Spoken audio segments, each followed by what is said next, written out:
Ballistic missile ഉപയോഗത്തിന് രാസവസ്തുക്കൾ Iran ചൈനയിൽ നിന്ന് വാങ്ങിയ തരത്തിലുള്ള റിപ്പോർട്ട് ഇപ്പോൾ വന്നിരിക്കുകയാണ്.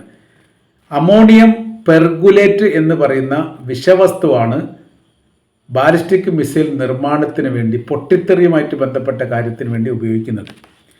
ഇത് ഇവർ 1000 ടണ്ണെങ്കിലും വാങ്ങിയിട്ടുണ്ട് എന്നുള്ളതും, മുൻപ് മറ്റൊരു തരത്തിലുള്ള വിഷവസ്തു വാങ്ങിയതിൻ്റെ സോഡിയം ബെർഗുലേറ്റ് എന്ന് പറയുന്ന വിഷവസ്തു വാങ്ങിയതുമായി ബന്ധപ്പെട്ട വിവരങ്ങളും ഇപ്പോൾ പുറത്തു വന്നിരിക്കുകയാണ്.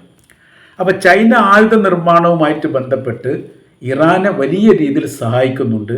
ഇത് ഏത് തരത്തിലാണ് കൈമാറ്റം ചെയ്യപ്പെട്ടത് എന്നതിനെക്കുറിച്ച് അമേരിക്ക അന്വേഷിച്ചു വരുന്നു എന്ന് അമേരിക്കയിൽ നിന്ന് റിപ്പോർട്ട് സൂചിപ്പിക്കുന്നു.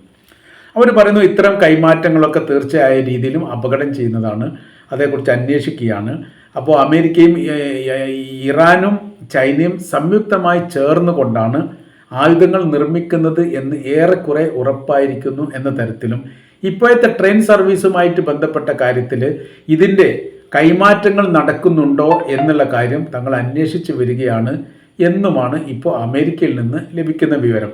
എന്നാൽ ചൈന ഈ വിഷയവുമായിട്ട് ബന്ധപ്പെട്ട് പ്രതികരിച്ച കാര്യം ഇങ്ങനെയാണ്: രാജ്യങ്ങൾ തമ്മിൽ പരസ്പരം നയതന്ത്ര ബന്ധത്തിൻ്റെ അടിസ്ഥാനത്തിൽ പല കൈമാറ്റങ്ങളും ഉണ്ടാവും, അത് മറ്റൊരു രാജ്യം ചോദിക്കേണ്ട എന്ന്.